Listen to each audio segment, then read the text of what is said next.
খাবার দিব? 2 মিনিট পরে দাও। আচ্ছা ঠিক আছে। কি রান্না করছো আজকে? ভাত আর ঢেঁড়স ভাজি। অন্য সবজি তৈরি করে দিব, 10 মিনিট সময় লাগবে। না, আজকে বাইরে খাবার খাবো, রেডি হয়ে নাও।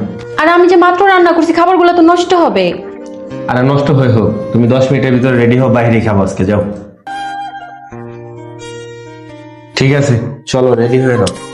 ভাত খাওয়ার চেয়ে ভাত রান্না করতে বেশি সময় লাগে। ভাত রান্না করার চেয়ে ভাত কামাই করে নিয়ে আসতে আরো বেশি সময় লাগে। ভাত কামাই করে ঘরে আনার চেয়ে মাঠে ফসল ফলাইতে আরো বেশি সময় লাগে।